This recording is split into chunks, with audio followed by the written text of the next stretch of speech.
Magnetic core memory was the predominant form of random access computer memory for 20 years between about 1955 and 1975. Such memory is often just called core memory, or, informally, core. Core uses tiny magnetic toroids, the cores, through which wires are threaded to write and read information.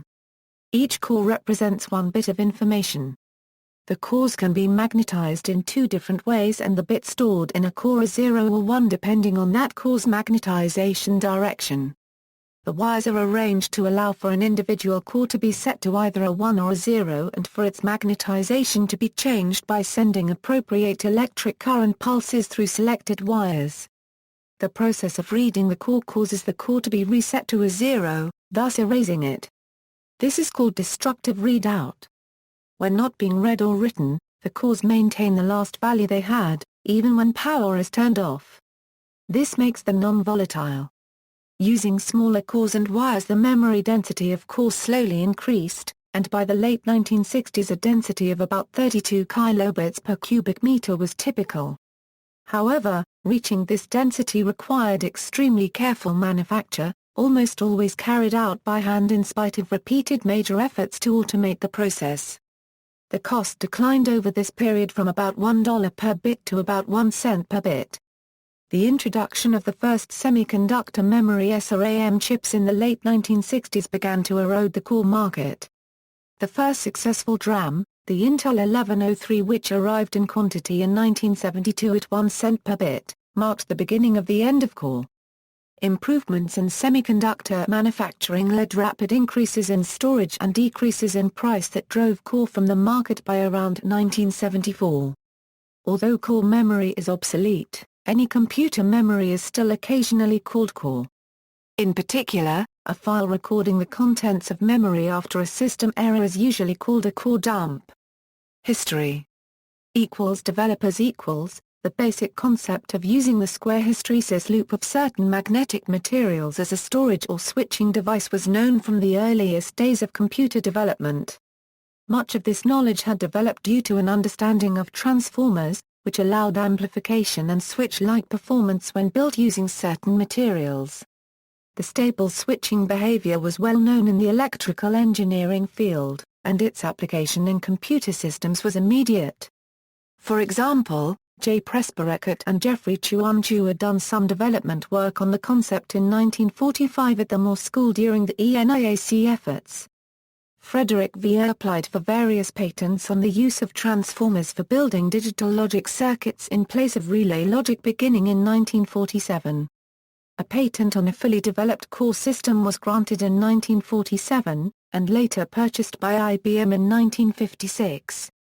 This development was little known, however, and the mainstream development of core is normally associated with three independent teams. Substantial work in the field was carried out by the Shanghai-born American physicists Wang and Wei Dongwu, who created the pulse transfer controlling device in 1949. The name referred to the way that the magnetic field of the cores could be used to control the switching of current in electromechanical systems. Wang and Wu were working at Harvard University's computation laboratory at the time, and the university was not interested in promoting inventions created in their labs. Wang was able to patent the system on his own. The MIT Whirlwind computer required a fast memory system for real-time aircraft tracking use. At first, Williams Tobisa a storage system based on cathode ray Tobisa were used, but these devices were always temperamental and unreliable. Several researchers in the late 1940s conceived the idea of using magnetic cores for computer memory, but J. Forrester received the principal patent for his invention of the coincident core memory that enabled the 3D storage of information. William Papian of Project Whirlwind cited one of these efforts, Harvard's static magnetic delay line, in an internal memo. The first core memory of 32x 16 bits was installed on Whirlwind in the summer of 1953. Papian described, magnetic core storage has two big advantages: greater reliability with a consequent reduction in maintenance time devoted to storage. Shorter access time, thus increasing the speed of computer operation. In April 2011, Forrester recalled, The Wang use of cores did not have any influence on my development of random access memory. The Wang memory was expensive and complicated. As I recall, which may not be entirely correct, it used 2 cores per binary bit and was essentially a delay line that moved a bit forward. To the extent that I may have focused on it, the approach was not suitable for our purposes. He describes the invention and associated events. In 1975, Forrester has since observed, it took us about 7 years to convince the industry that random access magnetic core memory was the solution to a missing link in computer technology. Then we spent the following 7 years in the patent courts convincing them that they had not all thought of it first. A third developer involved in the early development of core was Jan A. Ruckman at RCA. A prolific inventor, Ruckman designed a unique core system using ferrite bands wrapped around thin metal tubes, building his first examples using a converted aspirin press in 1949. Ruckman would also go on to develop versions of the Williams tube and led development of the Selectron. 2 key inventions led to the development of magnetic core memory in 1951. The first, and Wang's, was the write-after-read cycle, which solved the problem of how to use a storage medium in which the act of reading erased the data read, enabling the construction of a serial, one-dimensional shift register of 50 bits, using 2 cores to store a bit. A Wang core shift register is in the Revolution exhibit at the Computer History Museum. The second, J. Forrester's, was the coincident current system, which enabled a small number of wires to control a large number of cores, enabling 3D memory arrays of several million bits, for example 8K x 8K x 64 bits. The first use of core was in the Whirlwind computer, but commercialization followed quickly. It was during the early 1950s that Seeberg developed the use of this coincident current ferrite core memory storage in the tormat memory of its new range of jukeboxes, starting with the V200 released in 1955. Development work was completed in 1953. Numerous uses in computing, telephony and industrial control followed.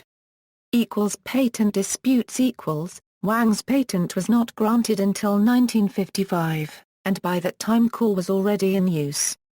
This started a long series of lawsuits, which eventually ended when IBM bought the patent outright from Wang for $500,000.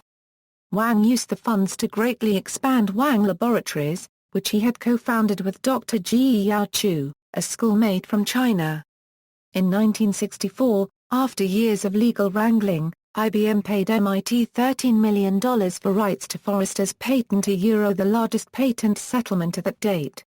Forrester's coincident current system required one of the wires to be run at 45 degrees to the cores, which proved impossible to wire by machine, so that core arrays had to be assembled under microscopes by workers with fine motor control. Initially, garment workers were used. By the late 1950s, industrial plants had been set up in East Asia to build core. Inside, hundreds of workers strung cores for low pay. This lowered the cost of core to the point where it became largely universal as main memory by the early 1960s, replacing both inexpensive low-performance drum memory and costly high-performance systems using vacuum tubes, and later transistors, as memory. The cost of core memory declined sharply over the lifetime of the technology. Costs began at roughly $1 per bit and dropped to roughly 1 cent per bit. Core was replaced by integrated semiconductor RAM chips in the 1970s. Core memory was part of a family of related technologies, now largely forgotten, which exploited the magnetic properties of materials to perform switching and amplification. By the 1950s, vacuum tube electronics was well developed and very sophisticated, but tubes had a limited lifetime, used much more power, and were much larger than semiconductor or magnetic technology, and their operating characteristics changed over their lifetimes. Magnetic devices had many of the virtues of the discrete and integrated solid-state devices that would replace them, and were extensively used in military applications. A notable example was the portable mobidic computer developed by Sylvania for the United States Army Signal Corps in the late 1950s. The contents of electronic memory were lost when power was disconnected, but core memory was non-volatile and kept its contents. Description: The term core comes from conventional transformers whose windings surround a magnetic core. In core memory, the wires pass once through any given core. They are singleton devices. The properties of materials used for memory cores are dramatically different from those used in power transformers. The magnetic material for a core memory requires a high degree of magnetic remanence, the ability to stay highly magnetized, and a low coercitivity so that less energy is required to change the magnetization direction. The core can take two states, encoding one bit, which can be read when selected by a sense wire. The core memory contents are retained even when the memory system is powered down. However, when the core is read, it is reset to a zero value. Circuits in the computer memory system then restore the information in an immediate rewrite cycle. How core memory works. The most common form of core memory, XY line coincident current, used for the main memory of a computer, consists of a large number of small toroidal ferromagnetic ceramic ferrites held together in a grid structure, with wires woven through the holes in the core's centers. In early systems there were 4 wires, X, Y, sense, and inhibit, but later cores combined the latter 2 wires into one sense-inhibit line. Each toroid stored 1 bit. 1 bit in each plane could be accessed in one cycle, so each machine word in an array of words was spread over a stack of planes. Each plane would manipulate 1 bit of a word in parallel, allowing the full word to be read or written in one cycle. Core relies on the square loop properties of the ferrite material used to make the toroids. An electric current in a wire that passes through a core creates a magnetic field. Only a magnetic field greater than a certain intensity can cause the core to change its magnetic polarity. To select a memory location, one of the X and one of the Y lines are driven with half the current required to cause this change. Only the combined magnetic field generated where the X and Y lines cross is sufficient to change the state. Other cores will see only half the needed field, or none at all. By driving the current through the wires in a particular direction, the resulting induced field forces the selected core's magnetic flux to circulate in one direction or the other. One direction is a stored 1, while the other is a stored 0. The toroidal shape of a core is preferred since the magnetic path is closed, there are no magnetic poles and thus very little external flux. This allows the cores to be packed closely together without allowing their magnetic fields to interact. The alternating 45-degree positioning in a core array helps to reduce any stray coupling. Reading and writing. To read a bit of core memory, the circuitry tries to flip the bit to the polarity assigned to the 0 state, by driving the selected X and Y lines that intersect at that core. If the bit was already 0, a physical state of the core is unaffected.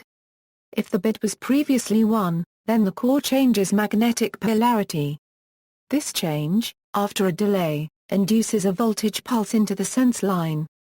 The detection of such a pulse means that the bit had most recently contained a 1. Absence of the pulse means that the bit had contained a 0. The delay in sensing the voltage pulse is called the access time of the core memory. Following any such read, the bit contains a 0. This illustrates why a core memory access is called a destructive read. Any operation that reads the contents of a core erases those contents, and they must immediately be recreated. To write a bit of core memory, the circuitry assumes there has been a read operation and the bit is in the 0 state. To write a 1 bit, the selected X and Y lines are driven, with current in the opposite direction as for the read operation. As with the read, the core at the intersection of the X and Y lines changes magnetic polarity. To write a 0 bit, the same amount of current is also sent through the inhibit line. This reduces the net current flowing through the respective core to half the select current, inhibiting change of polarity. The access time plus the time to rewrite is the memory cycle time. The sense wire is used only during the read, and the inhibit wire is used only during the write.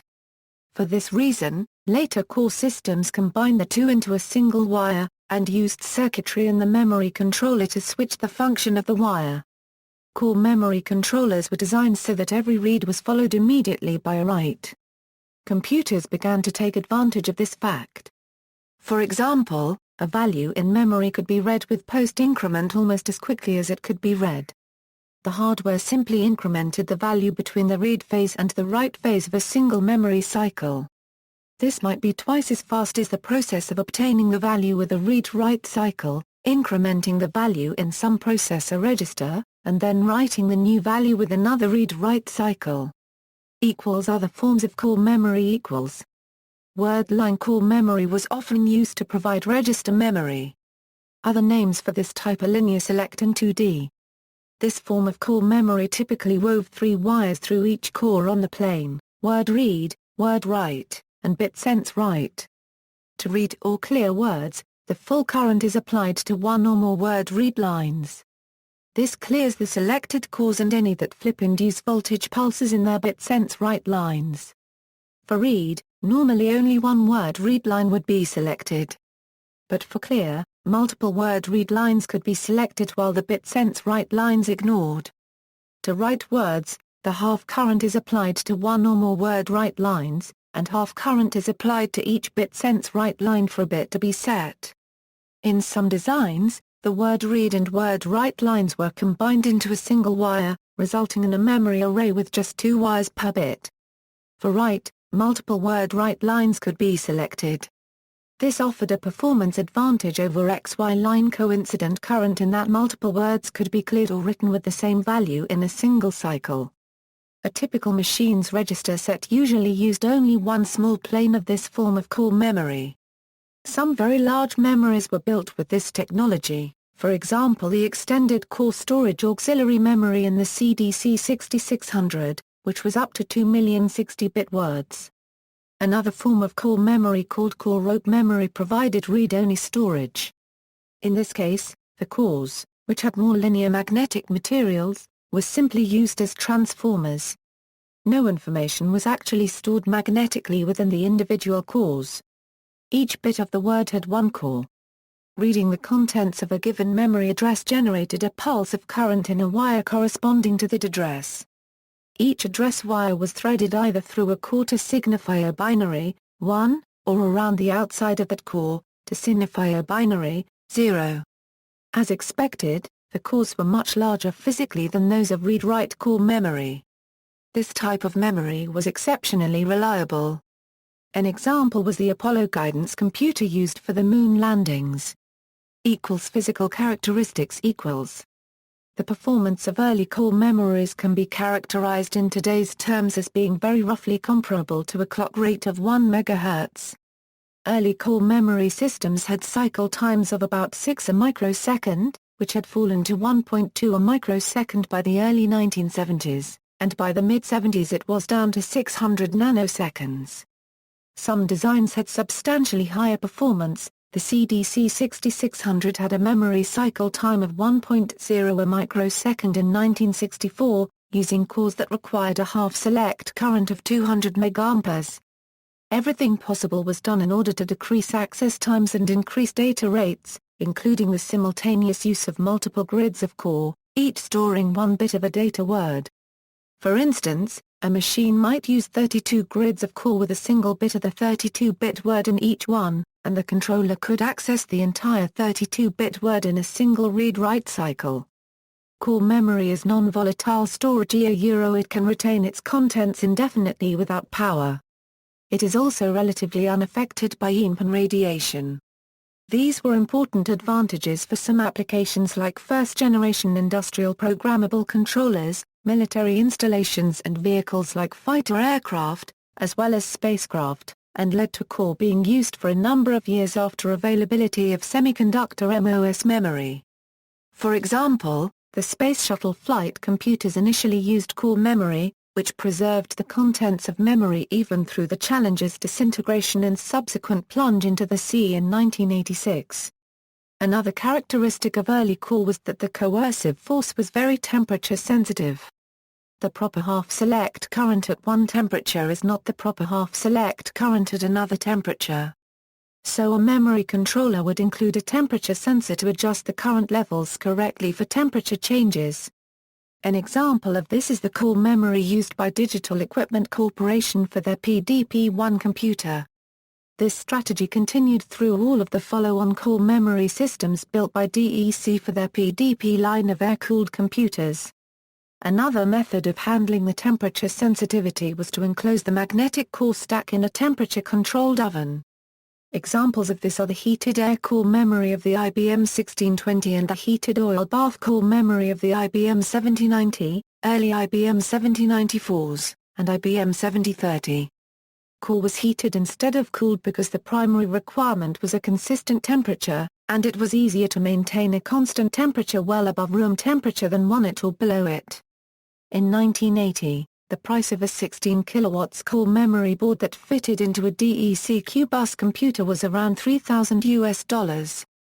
At that time, core array and supporting electronics fit on a single printed circuit board about 25 x 20 cm in size. The core array was mounted a few mm above the PCB and was protected with a metal or plastic plate.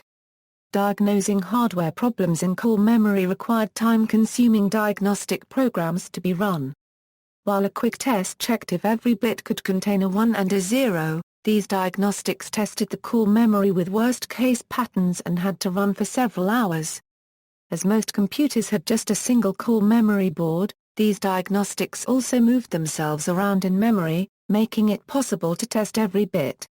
An advanced test was called a SHMU test, in which the half-select currents were modified along with the time at which the sense line was tested. The data plot of this test seemed to resemble a cartoon character called SHMU, and the name stuck. In many occasions, errors could be resolved by gently tapping the printed circuit board with the core array on a table. This slightly changed the positions of the cores along the wires running through them, and could fix the problem. The procedure was seldom needed, as core memory proved to be very reliable compared to other computer components of the day.